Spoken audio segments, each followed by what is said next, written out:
Cédric. Allez, salut tout le monde, salut les feignasses, c'est la 29e émission de Salon de Pauvres, il est tout pile poil 15h, tout le monde est là, avec aujourd'hui notre invité c'est monsieur Vincent Lourd, qui se présentera quand il aura 5 minutes, de toute façon il n'y a pas le feu, il n'y a pas le feu. Et bon, on va tout de suite attaquer par l'actualité parce qu'il y a beaucoup de choses dans beaucoup de domaines. Alors, on va pas perdre de temps. Oui. Ingrid, dis-moi tout. On va commencer tout de suite par les événements qui arrivent. Donc, il y a les assises du journalisme mercredi 13, donc demain jusqu'à vendredi à la Cité MAM. Il y a un atelier débat vendredi 15 de 11h à 12h30 animé par Édouard Zambeau, journaliste réalisateur du documentaire Un jour ça ira. Donc, et plusieurs personnes du groupe de l'émission seront présentes. C'est nous, ça. Voilà, c'est vous. L'équipe de Salon de Pauvres sera demain matin à l'antenne, mais de Radio Campus, à 10h à la Cité MAM. Voilà. Le 21e Printemps des Poètes s'est ouvert depuis le 3 mars et sera sur tour jusqu'au 6 avril. Donc, il y a plein de choses, dont notamment, Alain, j'ai pensé à toi. Ah, il y a le dimanche 24 mars à 15h au Château du Plessis à La Riche, une sieste poétique. Donc tu t'allonges et les gens lisent des poèmes. Voilà, j'ai pensé spécialement à toi. Bon, c'est gentil. Bah, ça permettra d'aller dire bonjour à l'ami Cano Lopez. Voilà. Ça fait un bout de temps qu'on s'est fait. Salut José. Le festival au Car, organisé par Radio Béton, a déjà des dates et même ses invités, donc du mercredi 5 au dimanche 9 juin sur la plaine de la Gloriette. Donc vous pouvez aller voir ça sur le site au Car de Tours.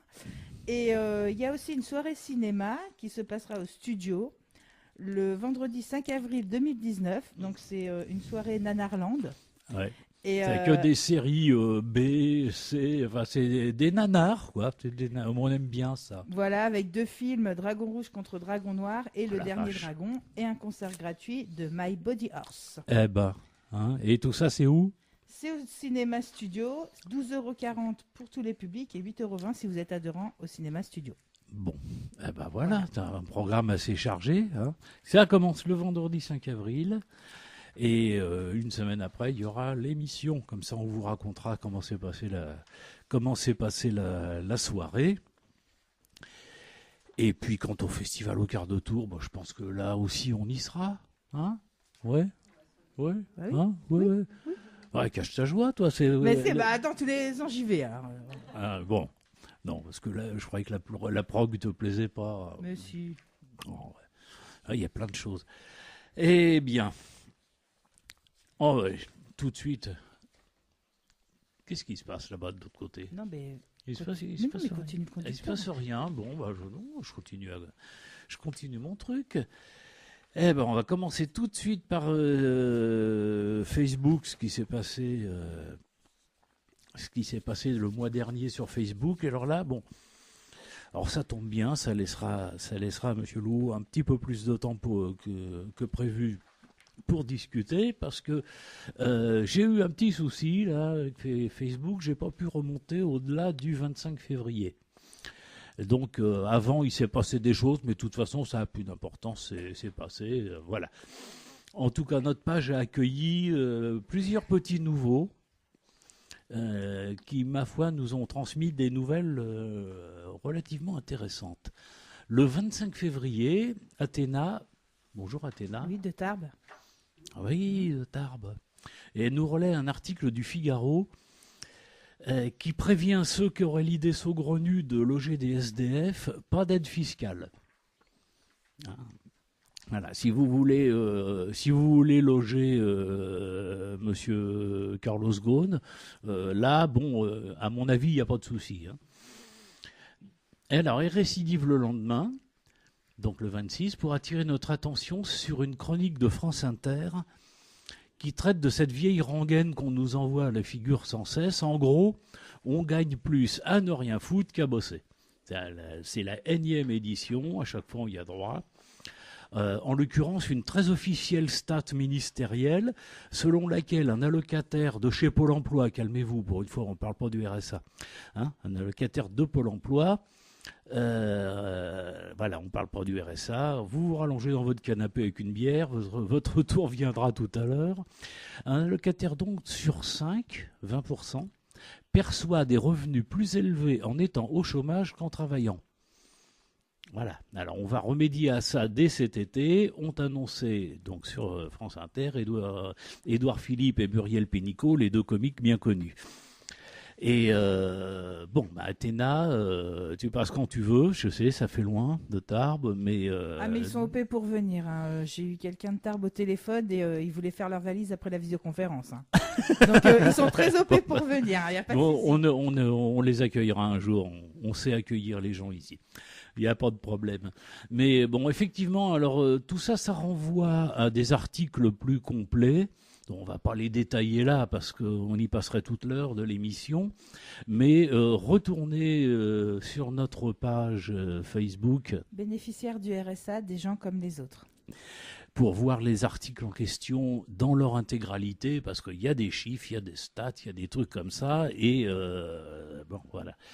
Et il faudra sans doute refaire la même chose dans 3 mois ou dans 6 mois, parce qu'à nouveau, on nous ressortira cette même connerie. Mais bon, voilà, on s'y fait. 1er mars, c'est le bordel à la CAF. Effet pervers de la hausse de la prime d'activité. Du coup, panique à bord, certaines agences ferment leur boîte mail, les syndicats Queen qui ne sont pas à la botte de la com élyséenne, vivement les vacances.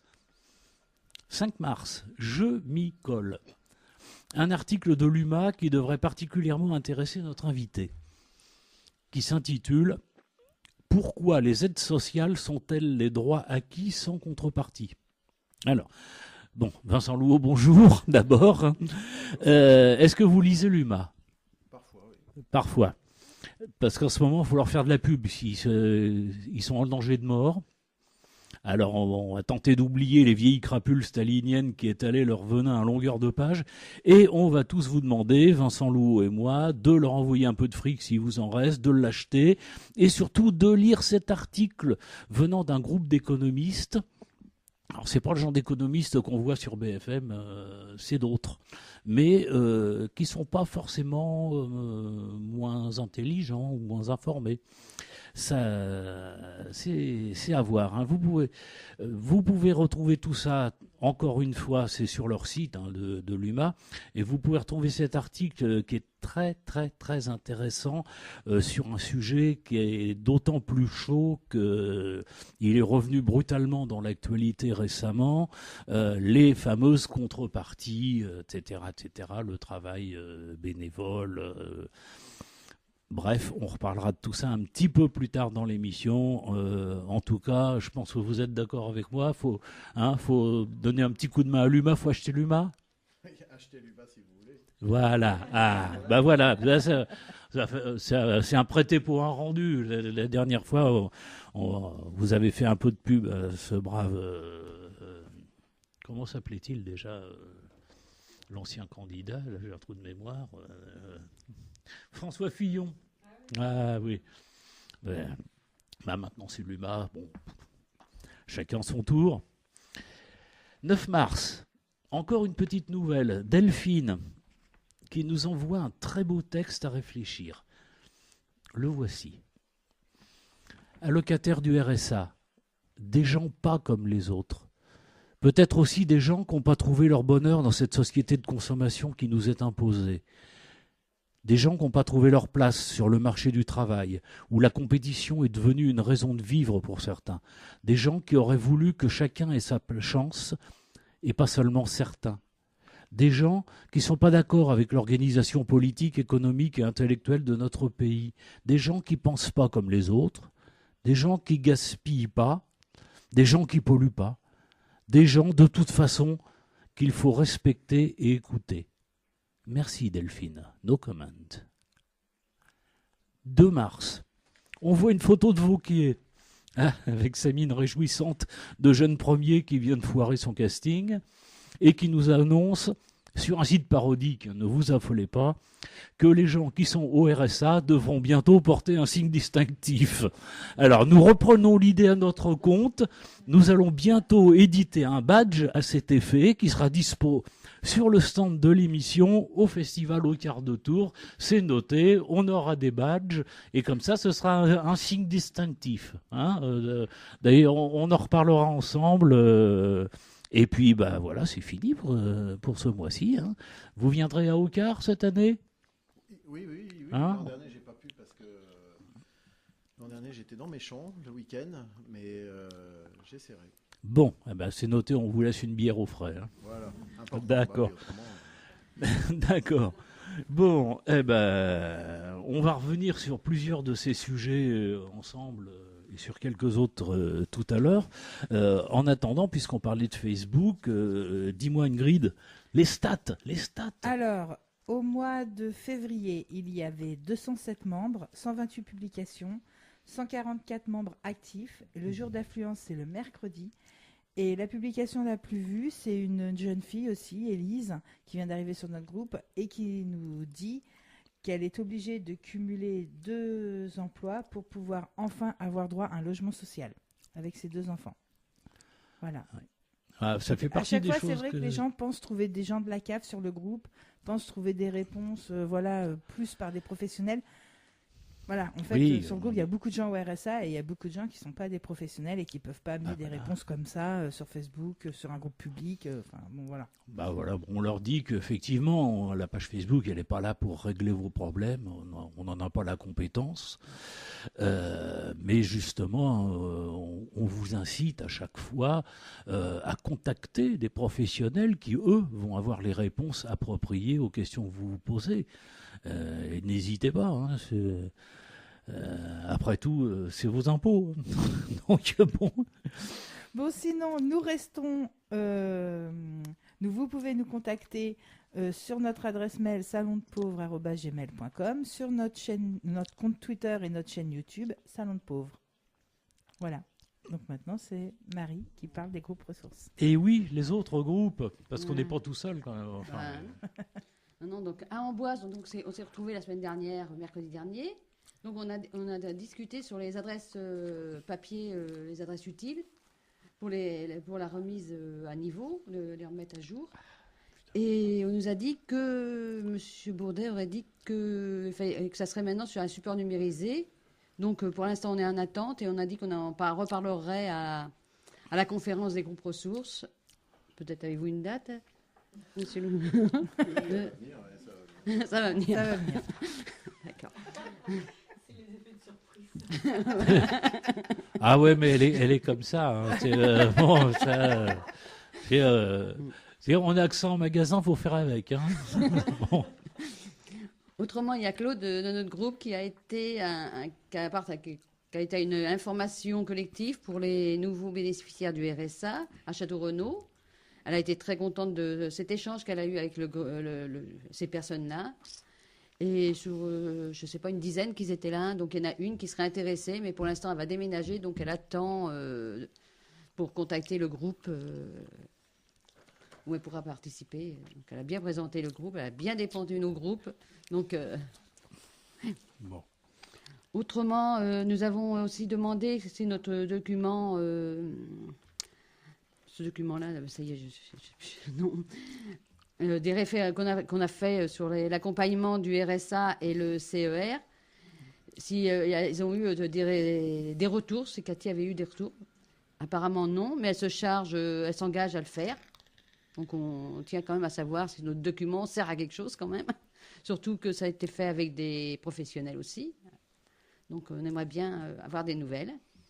Et puis nous avons aussi parlé du logiciel, et ça on en avait aussi parlé la veille avec le groupe Stigmatisation, du logiciel qui devrait être mis en place pour le département, par le département, pour un meilleur suivi des bénéficiaires. Donc nous on s'est posé des questions, et la veille aussi on s'est posé aussi à peu près les mêmes questions, de savoir la confidentialité des renseignements et qui pourrait les consulter. Et voilà. Donc, Tout ça en Amboise. Oui, et encore, j'ai pas tout mis parce que la réunion a même pas été assez longue. D'un seul coup, on nous a dit, oui, il est midi passé. donc voilà. Donc on se retrouve, autrement, on va se retrouver le 30 avril à 9h30 pour Amboise. Donc à Chinon, donc ils travaillent toujours sur le renouvellement du groupe. Donc pas de nouvelles à nous transmettre dans l'immédiat. Jouer les Tours et Saint-Pierre-des-Corps, pas de nouvelles. Dommage, parce que nous aurions bien voulu savoir où on était, s'ils avaient eu des retours sur leur affiche positive ou négative. Donc je trouve quand même que c'est dommage. Loche, c'est pareil, je n'ai aucune nouvelle. Donc Tours Centre, merci à Serge qui nous a donné quelques infos. Donc ils se sont vus le 4 mars. Ils ont donc discuté sur l'affiche de Jouer les Tours et sur le badge, sur le logo plutôt. Ah, le logo. Voilà, sur le logo. Et oui, parce qu'on va expliquer quand même nos auditeurs qui n'ont pas la couleur que, donc, à la demande de M. Bourdet, on a planché sur un projet de logo, de visuel, qui va nous servir un petit peu pour tout. On va pouvoir faire des belles en-têtes de lettres de luxe. Enfin, c'est encore un signe distinctif. Ou alors on va peut-être le sortir en badge, pourquoi pas. Enfin, on va voir. En tout cas, bon, apparemment, il est prêt, ce logo. Donc, rien à redire à Amboise. Très bien. Voilà, c'est ce que validé par Amboise. Alors, ils n'ont rien à en dire, ils s'en foutent. Bon, non, c'est validé, c'est qu'on le trouve très bien. D'accord. Je sais pas. Oui, sur l'utilisation, oui. À quoi, oui, voilà, c'est ça. Enfin voilà, vous verrez tout ça sur notre stand à Aucar. Donc, et puis à Tours-Centre, ils vont se revoir le 9 mai à 14h. Donc, pour le groupe Stigmatisation, le groupe de Tours-Nord. Donc, nous avons eu, comment c'est, en visioconférence, le groupe de Tarbes. On a échangé sur leur fonctionnement et sur les documents qu'ils ont produits. Et ils doivent nous en envoyer pour justement qu'on puisse comparer les deux fonctionnements. Donc, on nous en reparlera. Et oui, je voulais dire concernant le groupe de Tours-Nord, demain on se réunit puisqu'on a le projet de créer un blog accessible à tous les groupes ressources parce que tout le monde n'a pas Facebook. Donc c'est pour ça que sur notre groupe Facebook, il n'y a pas tous les gens des groupes ressources qu'on connaît. Donc on se réunit demain à 14h à la NTS Mon Conseil. C'est ce que j'ai oublié de T'allais noter. le dire. Et puis autrement, moi, Tourneur, ils se sont retrouvés aussi, ils ont accueilli des nouveaux membres et ils sont revenus aussi sur l'échange avec Tarbes. Alors par rapport à l'échange avec Tarbes, en fait, donc ils nous ont bien transmis les documents concernant le PDI, PTI, donc plan départemental d'insertion et plan territorial d'insertion. Donc en effet, nous on a transmis aussi à notre directeur de l'insertion, Monsieur Bourdet. Donc je reprécise parce que tout à l'heure on parlait de Monsieur Bourdet. Alors Monsieur Bourdet, c'est le directeur de l'insertion, de l'habitat et du logement, qui est directeur départemental au conseil départemental de Indre-et-Loire. Voilà. Qu'on salue au passage parce que je suis sûr qu'il écoute l'émission. Il est en groupe de travail cet après-midi. Donc, autrement, donc, je rappelle que vous pouvez toujours, si vous avez envie de participer à nos groupes, de contacter votre référent ou la MDS dont vous dépendez, ou tout simplement en nous envoyant un mail à salondepauvres@gmail.com. Voilà. Donc, et puis Ingrid. Bon, c'est l'heure de la pause musicale. Oui, raconte-nous tout ça. Alors, je vais vous raconter. Alors, évidemment, on reste sur le groupe Guns N' Roses. Alors, oui, Alain, je continue de parler même si tu t'en vas. Alors, nous allons parler de Slash. Donc, Slash, de son vrai nom, Sol Hudson, qui est né le 23 juillet 1965 à Londres, d'un père anglais et d'une mère afro-américaine. Donc, la mère de Slash était costumière, notamment pour John Lennon, David Bowie ou bien Diana Ross. Donc Slash est un guitariste anglo-américain, surtout connu pour être le guitariste soliste du groupe Guns N' Roses. Et il est reconnaissable à son chapeau haute forme. En août 2009, Time Magazine le classe numéro 2 dans sa liste des 10 meilleurs guitaristes électriques de tous les temps, juste après Jimi Hendrix.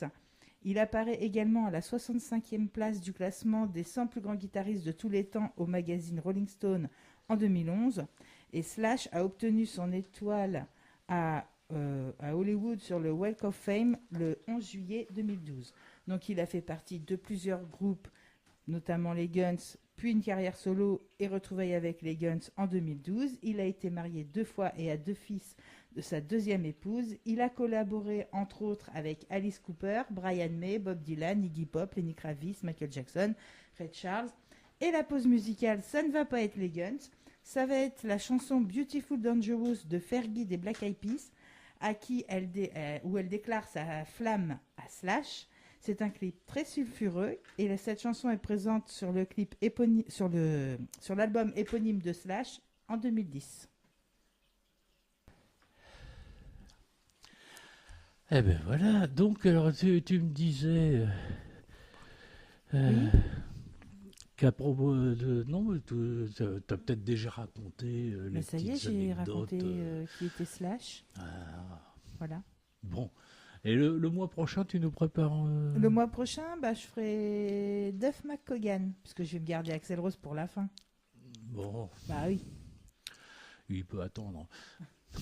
Bon. Guylaine, dis-moi.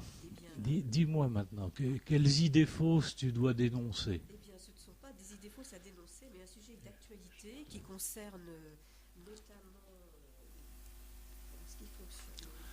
Oui, Voilà, qui voilà, concerne là, notamment. il y a un On m'entend petit mieux souci. là. Ah oui, là, là, voilà. t'entends mieux. L'ensemble du territoire français et avec des ambitions très fortes. Il s'agit du déploiement du très haut débit qui devrait permettre à l'industrie française de devenir un leader dans le domaine numérique. On voit que là, les ambitions sont très hautes.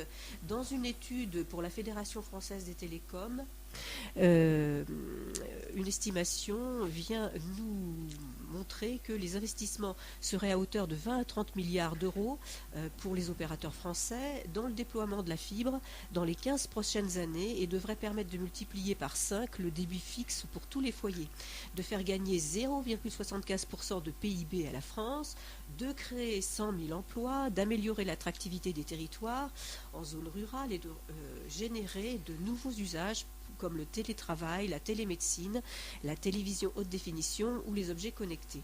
Alors voilà un ensemble d'éléments qui fait envie. On a envie de savoir justement quels sont pour l'Indre-et-Loire les projets concernant le déploiement de la fibre optique. Et là, peut-être que M. Louot pourra prendre la parole et nous donner des indications. Oui. Eh ben voilà. On a à peu près entendu. Il y a eu un petit souci technique, hein, mais effectivement, Guylaine a abordé un des sujets dont on parle depuis déjà les débuts de l'émission. En fait, c'est le déploiement de la fibre. Alors, Vincent Loup, où est-ce qu'on en est?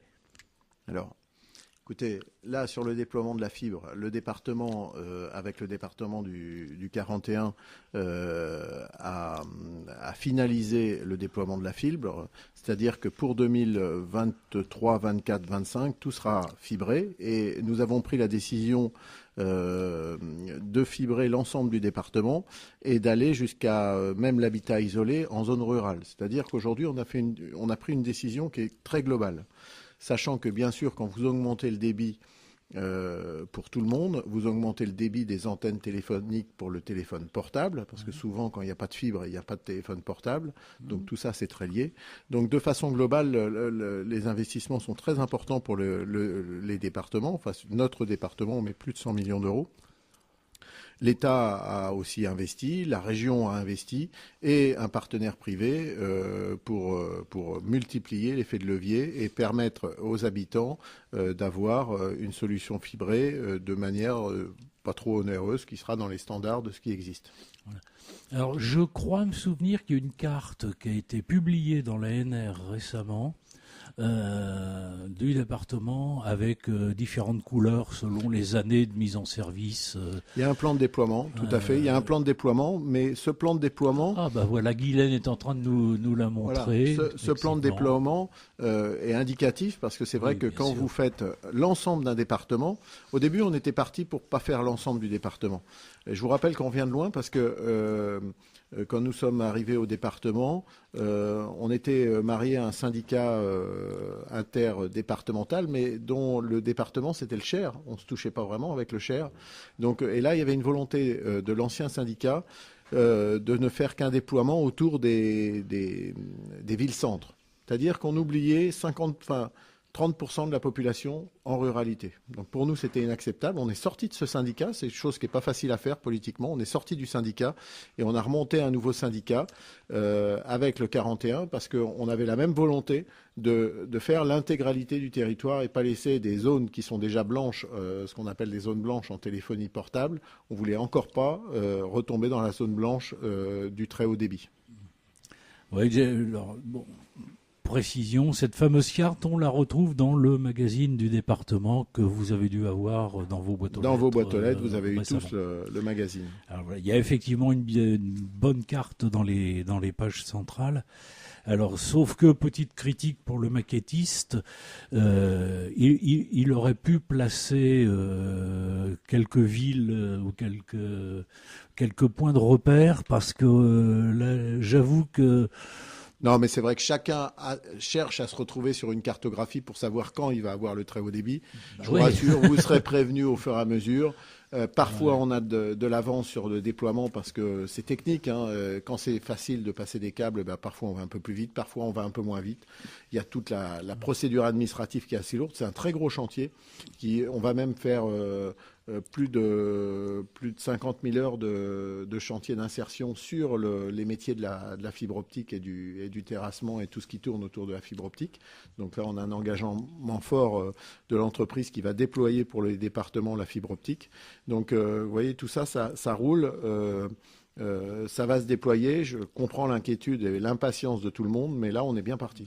Oui, pour ceux qui se déplacent pas mal, et je fais partie de ceux-là, c'est vrai qu'à beaucoup d'endroits, on voit des équipes au boulot en train de creuser des tranchées et de passer des câbles un petit peu partout, notamment dans le nord du département que je visite assez régulièrement.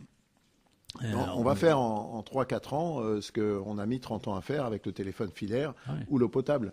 Donc il faut revoir aussi l'effort qui est fait par les collectivités pour apporter ce que nous, on estime un facteur de développement pour nos territoires, bien sûr pour le télétravail, bien sûr pour tous les nouveaux métiers liés au numérique. Vous pouvez travailler de chez vous et ça ouvre beaucoup de champs des possibles sur ce qu'on veut faire dans la vie. Ça ouvre aussi des possibilités sur la télémédecine, ça ouvre beaucoup de possibilités sur un monde qui est en changement total et pour nous c'est un outil stratégique. Ouais. Et donc ça va aussi par voie de conséquence régler en partie au moins le problème des zones blanches téléphoniques. Écoutez, les opérateurs, là, c'est deux sujets différents. C'est l'État qui gère la problématique des zones blanches. L'État s'est engagé à résoudre une partie des zones blanches, mais vous savez, la définition d'une zone blanche, c'est rien capter quand on est quasiment debout sur sa voiture. C'est-à-dire que pour être en zone blanche, il faut vraiment être dans le trou et il faut que ça soit au centre du village. Donc, faut pas être sur.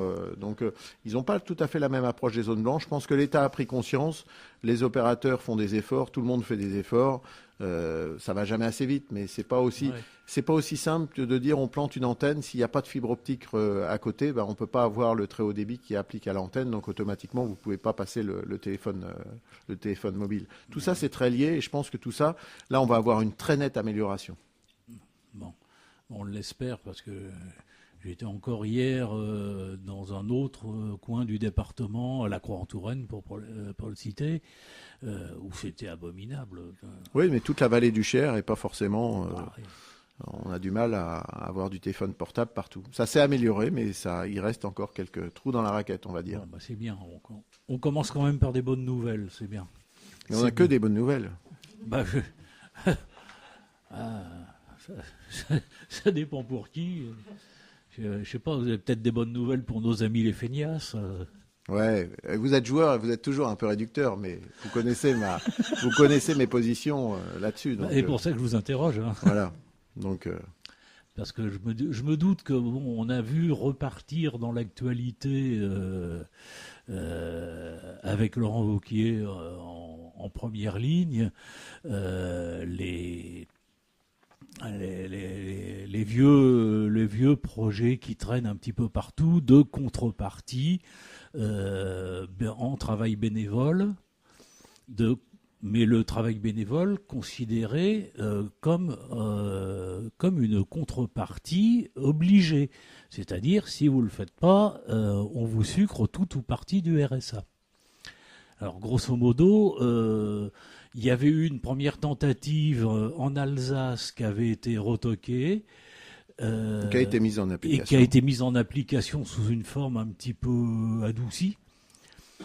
Je crois que c'est sur la base du volontariat, disons du volontariat dirigé. On incite les gens à.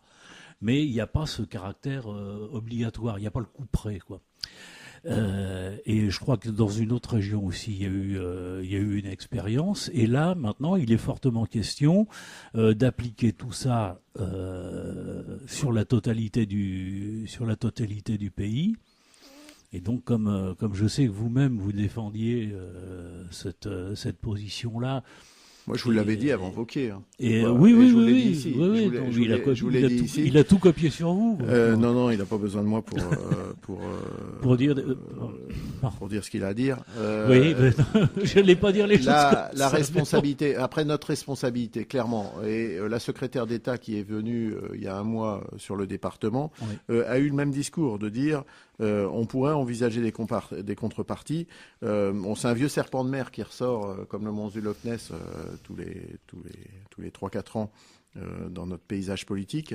Aujourd'hui, je pense que, un peu comme le service militaire, si on devait le remettre en place aujourd'hui, on n'a plus les casernes, on n'a plus le personnel et on serait incapable de le remettre en place.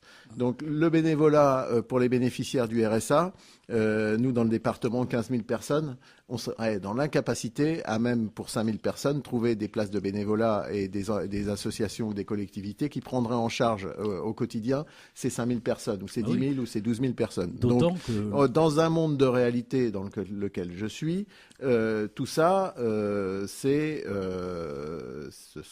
ne reste que des belles paroles. Après, on a une problématique que je défends depuis longtemps, c'est que on a une exclusion certaine liée aux minima sociaux. C'est-à-dire que les gens, les personnes tombent dans le RSA parce que c'est pas un choix.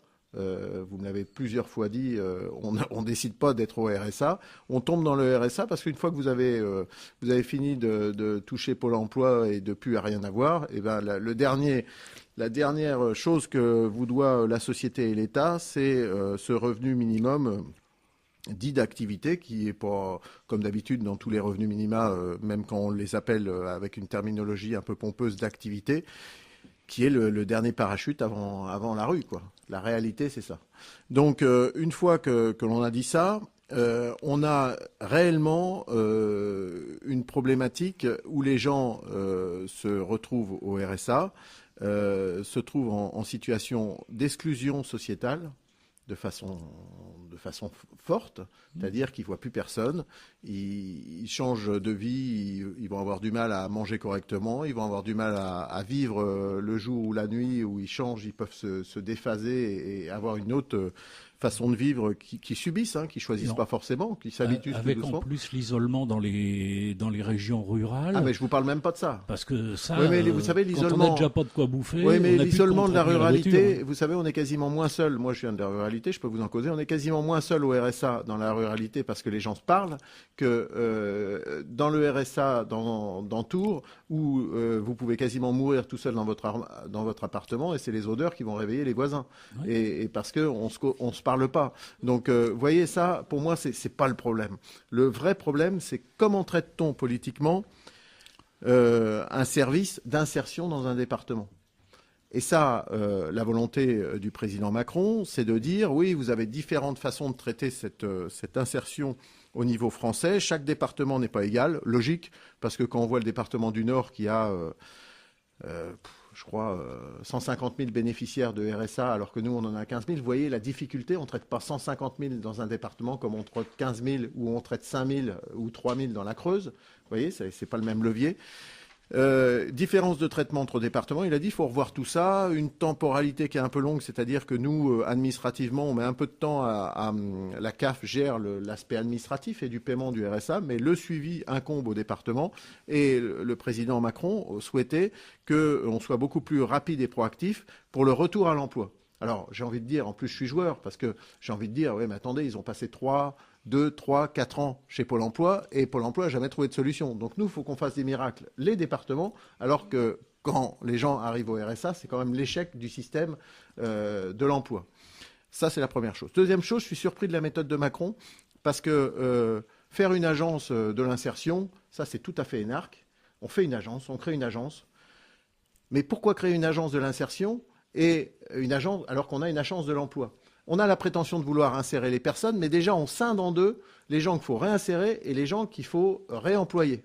Et ça me choque. C'est-à-dire qu'aujourd'hui, pour moi, le travail doit être commun entre Pôle emploi et l'insertion. Parce que tout ça, c'est très lié. Tous ceux qui vont retrouver un travail pendant leur période de chômage, même si c'est la fin du bout du chômage, c'est quelqu'un qui ne sera pas au RSA. Donc il n'y a aucune raison qu'il y ait une différence de traitement entre celui-là qui a été au bout et qui est tombé dans le RSA et celui-là qui est encore pour quelques mois chez Pôle emploi. Donc ça, c'est important.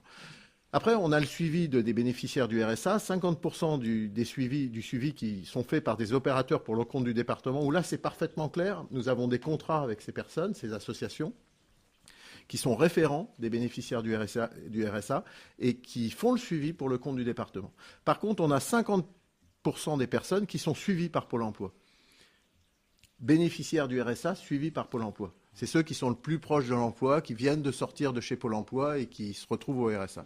Et là, on a, moi je trouve, personnellement, une différence de traitement entre nos services qui prennent soin des personnes et qui s'occupent des personnes et Pôle emploi où c'est un peu simple comme un mail, comme un coup de mail et un coup de SMS. C'est-à-dire que vous pouvez être proactif par mail et par SMS. Donc là, ça me pose un petit problème parce que l'État considère que la gestion du RSA, c'est les départements. Mais j'ai envie de dire, attention, vous avez 50% des personnes au RSA qui sont logées chez Pôle emploi. Donc chacun a sa responsabilité. Moi, je ne suis pas responsable des services de l'État via Pôle emploi. Donc c'est là où j'ai une dissonance avec la volonté du président de vouloir chambouler ces grands équilibres. Après, je pense que aussi la méthodologie du président, si on veut en voir un point positif, c'est qu'il n'a pas dit « je vais faire une loi et je vais vous exiger une organisation telle que je la conçois à Paris ». Il n'a pas dit ça, il a été beaucoup plus malin. Et là, moi je le remercie parce que dans la méthode, il a dit « je vais faire des référentiels qui vont vous servir de base pour nous faire des propositions ». C'est-à-dire que ce n'est pas la loi qui est écrite et qui est applicable, ce sont des référentiels, une espèce de boîte à outils, même si les boîtes à outils, on a vu ce que ça donnait en son temps, une espèce de boîte à outils ou un cadrage pour nous aider à avoir la même méthode tous les départements. Donc ce référentiel, on les a reçus la semaine dernière. Ils sont en cours d'analyse par les départements parce que c'est toujours un peu complexe. On vous vend une mariée hyper simple et puis à la fin, c'est une usine à gaz comme on sait faire en France. Donc les référentiels sont assez simples, mais on s'aperçoit déjà une chose, c'est que nous, le département d'Indre-et-Loire, tel qu'on est organisé sur la gestion du RSA, on est 90% compatible avec la volonté de l'État. C'est-à-dire on fait partie des départements plutôt bons élèves. Donc on n'a pas, ça ne va pas créer une révolution dans la chose. Macron, il veut une chose, il veut qu'en un mois après l'inscription au RSA, vous ayez rencontré un référent et qu'on mette un objectif à tous les bénéficiaires, c'est priorité à l'emploi. Pour ceux qui n'avaient pas compris. Non mais sous-entendu, ça fait 3 ans qu'ils sont au chômage, mais comme ils sont tous des feignasses, ils n'avaient pas compris quoi. Donc moi je veux bien priorité à l'emploi quand vous arrivez au RSA, je pense que les gens avaient quand même compris que bien sûr qu'ils veulent travailler. Il y a une réalité que les gens, il y a une difficulté de faire matcher des entreprises qui cherchent des employés et des employés qui sont en demande d'emploi. Parce que la grande mythologie sur le fait que il y a ceux qui veulent travailler et ceux qui ne veulent pas travailler, c'est un peu plus complexe que ça. D'où le RSA. On a une partie de nos personnes qui sont au RSA qui ont aussi des grandes difficultés de vie. Et ça, je le souhaite à personne, d'être malade, d'avoir des addictions. Parce qu'on ne choisit pas forcément d'avoir des addictions, même si on choisit, on peut aussi avoir le droit de flancher à un certain moment de sa vie. Des addictions, des problèmes familiaux très, très forts, des problèmes psychologiques qui font qu'on a une partie des bénéficiaires du RSA qui ont des vrais problèmes de vie et qui ne sont pas aujourd'hui, telle qu'est leur situation sociale, employables aujourd'hui. Voilà, c'est une réalité. Moi, je vous l'ai déjà dit, je ne suis pas là pour juger, je ne suis pas là non plus pour embêter ces personnes avec une procédure RSA qui n'a aucun sens. Ça transparaît pas du tout dans le discours de Wauquiez, qui a l'air d'être en ce moment très entendu un petit peu partout. Non, mais après, donc là, ça provoque des inquiétudes qui sont légitimes. Le principe du discours choquant et qui veut choquer pour créer le débat, moi j'entends. On crée le débat on fait le buzz et on crée le débat en balançant une grenade dans la piscine. D'accord. Une fois qu'on a balancé la grenade dans la piscine, il faut quand même faire attention à l'application de ce qu'on peut mettre en place. Oui. Le bénévolat et le volontariat, parce que bénévolat c'est réducteur. Volontariat est un peu plus adapté, ou il faudrait trouver un autre terme, mais c'est un peu plus complexe que ça. Aujourd'hui, on a un contrat avec le bénéficiaire du RSA. On n'a, pour moi, pas à avoir le même traitement entre quelqu'un qui a 25 ans, qui est capable de travailler et qui a besoin d'un petit coup de pichenette, d'une proactivité du département qui dirait « Nous, on veut vous inciter à que vous preniez 7, 8, 10 heures de bénévolat dans une association. » Hier, je voyais, samedi, sur une grande chaîne télé, les Restos du Cœur et puis les mamies de 70 ans qui ne trouvent pas 7 bénévoles au Resto du Cœur. C'est les papis qui, à 7 heures le matin, à 70 balais, disent « Je me lève pour aller au Resto du Cœur ». Et à un moment, quand ces gens-là vont partir, parce qu'ils vont bien partir à un moment, à 70 ans, ils vont pas faire 20 ans encore au Resto du Cœur, qu'est-ce qu'on a comme solution? Une solution où tout le monde se replie sur soi-même, et on dit les Restos du Cœur, ils ont qu'à embaucher du personnel. Non mais attendez, moi je peux pas voir ça avec des jeunes de 25 ans qui sont au RSA et qui vont s'y endormir au RSA. Donc ma volonté, c'est de dire pour certaines personnes, on va mettre en place dans le contrat de réciprocité, le CER d'engagement réciproque, le contrat d'engagement réciproque que vous signez avec le département. Pour certains, je pense qu'on pourrait expérimenter sur, pas 5000 personnes, mais sur 50 personnes pour commencer, le fait d'introduire du bénévolat. Voilà, à ce moment-là, en mettant des verrous. Mais bien sûr, mais les verrous... d'âge ou d'état de santé. Mais bien sûr, mais tout ça, c'est notre travail. Non, mais attendez, c'est aujourd'hui, il n'y a pas besoin de verrous. Nous, on a des travailleurs sociaux et des référents qui font ce job. Aujourd'hui, on exonère de suivi et RSA des personnes qui sont en grande situation de difficulté, de maladie. Donc tout ça, on sait faire, c'est notre job. On connaît cette méthodologie-là. Aujourd'hui, ce qu'il faut, c'est identifier ceux qui sont prêts à être employés et qui ont besoin, à un moment, d'être relancés dans une dynamique de l'emploi qui doit être dynamique. Et à un moment, à 25 ans, tu as peut-être besoin aussi que quelqu'un te dise, voilà, tu es au RSA à 25 ans, mais tu ne peux pas y rester. Tu n'es pas fait pour y rester. Donc je pense qu'à un moment, la société doit être capable d'amener des garde-fous à des gens qui se cherchent, à des jeunes qui se cherchent. Oui, voilà. Une fois qu'on a dit ça, si on devient... Mais est-ce que ça doit passer par quelque chose de coercitif? Pour certaines personnes, oui. Mais non, mais attendez, nous, le rôle des travailleurs sociaux, c'est définir le schéma et leurs insertions avec les jeunes. Aujourd'hui, vous savez, il y a une réalité. 50% des gens qui ont un rendez-vous avec nos référents sur le RSA ne viennent pas au rendez-vous. Enfin, moi, je vais vous dire, je suis venu tout à l'heure, j'ai couru pour arriver à l'heure. Si une fois sur deux, je vous dis je viens et puis je viens pas, vous allez me prendre pour un guignol. Non mais attendez, c'est des gens qui n'appellent même pas, qui n'ont même pas le savoir-être et le savoir-vivre minimum. C'est-à-dire c'est un service public, c'est la fête. Et nous, pendant ce temps-là, on a nos personnels du département, ça coûte un peu d'argent tout ça, qui attendent les bénéficiaires du RSA. Si vous trouvez ça normal et qu'on doit être dans un monde de bisounours où personne ne doit rien à personne, moi je suis pas d'accord. Ce que je trouve anormal, c'est d'aligner tout le monde sur le plus petit dénominateur commun. Ouais, mais ça... Parce que c'est les autres qui morflent. Oui, mais nous, c'est pas le cas. Nous, moi, je l'ai toujours dit, vous le savez depuis le début, parce que vous me connaissez depuis le début. Il y a une forme de bienveillance avec une rigueur assez forte. On est capable d'être strict et ferme avec des personnes et les sanctionner pour ça, mais on est aussi capable de reconnaître qu'on a peut-être sanctionné quelqu'un parce que tout compte fait, il était à l'hôpital et il ne pouvait pas nous répondre. Il était à l'hôpital depuis 2 mois. Et là, auquel cas, on revient sur toutes les décisions qu'on aurait pu prendre parce qu'il ne nous répondait pas. Donc vous voyez, tout ça, on sait faire, c'est notre métier. On a 127 assistantes sociales qui s'occupent aussi des bénéficiaires du RSA. On a, ça, c'est du boulot de terrain, c'est du cas par cas. Mais c'est que du cas par cas. Attendez, Donc l'insertion. ça peut pas être réglé par une loi. Mais c'est bien ce que Macron a compris. C'est pour ça Et qu'il veut faire un référentiel sur une méthode et qu'il veut nous laisser faire. Et Voilà. nous, ce qu'on lui demande, ce qu'on a demandé au secrétaire d'État du BOSS. Donc Wauquiez, il est aux fraises.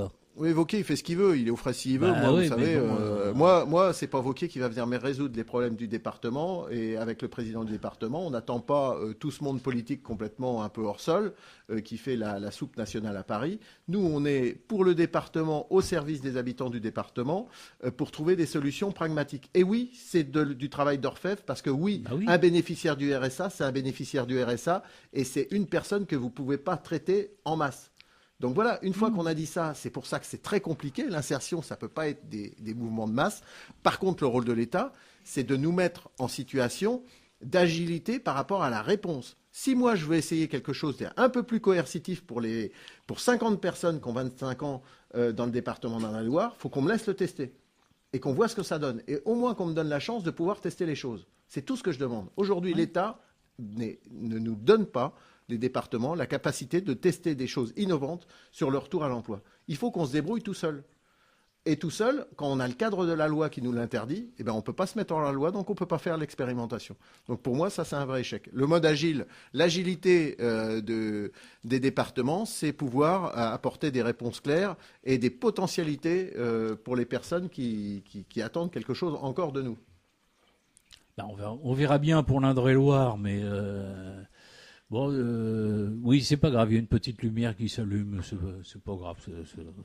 C'est les animations de Noël qui continuent, on fait du rab. Mais bon, effectivement, moi je m'inquiète un peu dans certains départements. Bon, il n'y a pas que Wauquiez. Bon, je l'ai un peu dans le nez celui-là, mais il n'est pas le seul. Il y a d'autres endroits où on risque d'expérimenter des solutions qui peuvent s'avérer catastrophiques. Qu'est-ce qu'on risque à expérimenter alors qu'on sait que le système global tel qu'il est construit aujourd'hui, c'est que de l'échec? Vous croyez quoi? Vous croyez qu'on est face à une situation qui est acceptable dans le système dans lequel on vit? Dans le département, c'est 30 000 chômeurs catégorie A, c'est 15 000 bénéficiaires du RSA. Et vous croyez qu'on peut accepter un schéma où, depuis 20 ans, on reproduit toujours ce schéma qui est soi-disant le meilleur schéma du monde? Ben moi, je suis pas d'accord. Donc, expérimenter, le jour où j'expérimenterai et que vous me direz, Monsieur Louot, vous êtes un salaud d'avoir fait ça en expérimentation, eh ben vous pourrez me démonter. Mais aujourd'hui, on ne l'a pas créé, on ne l'a pas expérimenté. Donc, faut pas couiner avant d'avoir mal. C'est ça que je vous demande. Je vous demande de nous laisser la chance d'expérimenter. Vous savez, on crie un peu toute l'année pour dire l'État, on en a marre, l'État, on veut qu'on soit maître de nos décisions. Vous avez la chance d'avoir des élus locaux qui bossent un peu sur le département pour pouvoir expérimenter certaines choses. J'ai envie de vous dire, faites-nous un peu confiance. Enfin, moi, je vous ai toujours écouté. Vous avez toujours eu une liberté de parole totale dans les groupes ressources pour me parler. Moi, je vous parle aussi clairement et aussi vous facilement. aussi, hein, vous l'avez. Je pense que cette liberté de vous parole... avez votre ronde serviette à Radio Béton. Voilà, et puis je vous en remercie. Et puis ce que j'essaie de faire, c'est d'avoir un langage de vérité et pas un langage de convenu par rapport à une problématique qui est une problématique sociétale très importante. Et vous savez, le numérique, on en a parlé tout à l'heure, et l'autre fois, je parlais avec mon directeur, et je lui disais, est-ce qu'on a chiffré l'impact sur la société de mettre tout au numérique? Déjà, les personnes qui ne sont pas capables, qui n'ont pas la capacité de se connecter sur un ordinateur. Alors, certains savent le faire sur un téléphone, première chose. Après, est-ce qu'on ne va pas aussi encore pousser les gens à regarder Netflix ou des films toute la journée ou de jouer en ligne parce que quand tu as le débit, avant tu ne l'avais pas, mais quand tu as le débit, là, ça ouvre le champ des possibles. Et ou est-ce qu'aussi on va être en capacité de créer des nouvelles façons pour les personnes d'apporter leur pierre à la société? Parce que je vous rappelle, tout ce qui, dans le nerf pourquoi les gens travaillent? Ils travaillent pour gagner de l'argent, ça, c'est sûr, mais ils travaillent aussi pour avoir leur place dans la société.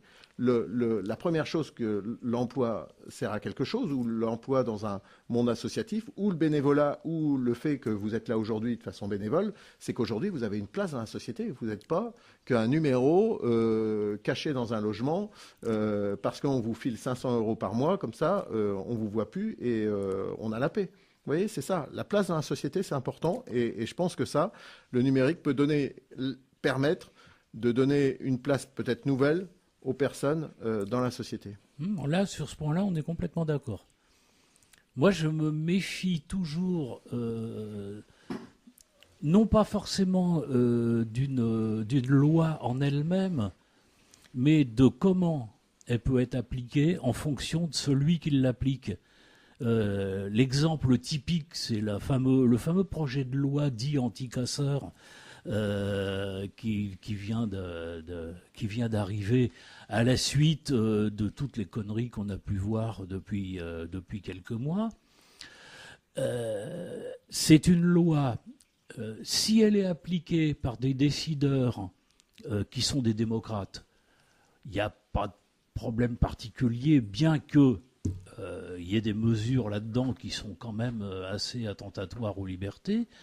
Mais si jamais un jour, et c'est pas impossible, des gens plus populistes ou plus écoutez, là, faut pas envie de citer de nom, arrivent au pouvoir, c'est pas de l'utopie, ça peut arriver. Oui, mais là, qu'est-ce que ces gens-là peuvent faire avec un outil pareil dans les mains? Oui, mais là, encore une fois, vous invitez des députés ou des sénateurs. Moi, je suis pas député, je suis pas sénateur, je fais pas les lois, je les lis pas, je les construis pas. C'est vrai qu'il est regrettable qu'à chaque fois on crée une loi, à chaque fois qu'il y a une problématique dans ce pays. Ça fait longtemps que ça dure. On crée des lois qui sont un peu opportunistes pour satisfaire l'opinion publique parce qu'on est dans une frénésie politique sur la réponse à la loi. Je pense qu'il faut prendre un peu de recul et déjà faire appliquer les lois qui existent, parce que je pense qu'on a aussi un arsenal juridique et de la justice qui n'est pas utilisé. Donc vous savez, on peut mettre tout en place si on n'a pas envie d'appliquer les décisions de justice qui sont déjà appliquées. Moi, ça me fait doucement rigoler.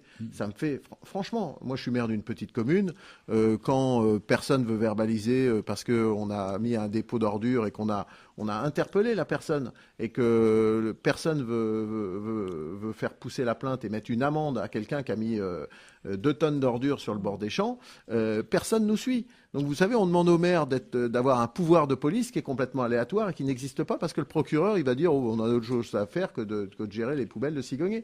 Donc vous voyez, tout ça, ce laxisme et faire des nouvelles lois, c'est très contradictoire. Donc les habitants, je pense qu'ils ne sont pas dupes de tout ça et que personne n'y croit. Vous pouvez faire autant de lois que vous voulez sur plein de sujets. Si vous respectez rien et que vous faites rien, vous savez, tout ça, ça fait rigoler tout le monde. Après, là où les habitants commencent à beaucoup moins rire, c'est qu'on voit la souffrance des populations. C'est une réalité. Ceux qui sont au RSA sont en difficulté. Ceux qui sont aussi au SMIC sont en difficulté. On a une paupérisation de nos populations qui crée aussi une insatisfaction.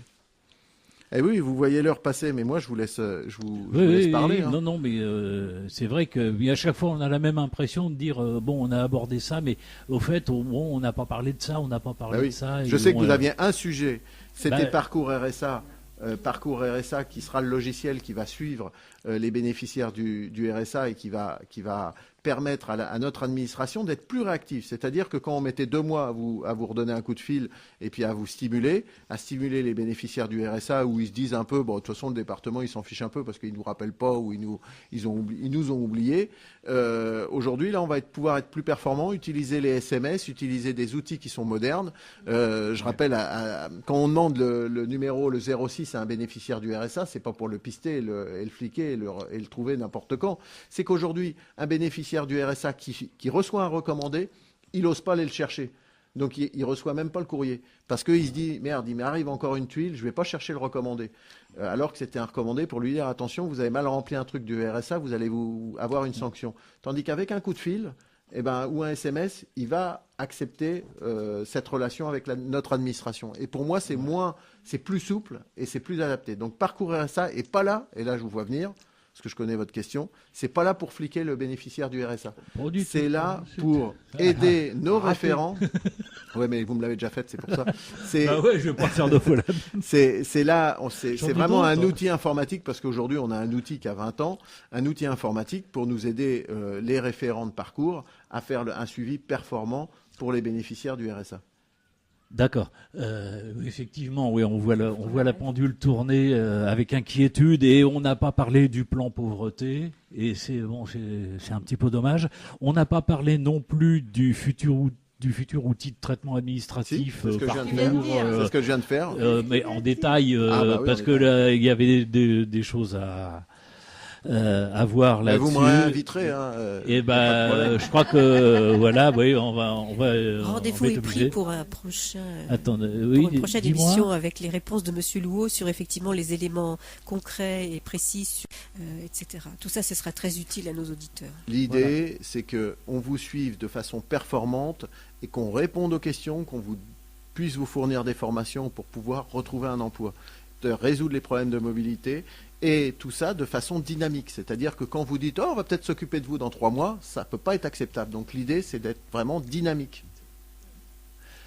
Ok, je suis absolument désolé parce qu'on avait encore plein de choses à dire. Ingrid, Oui, les dis-nous prochains rapidement. invités, ce sera le 9 avril pour notre émission à 15h.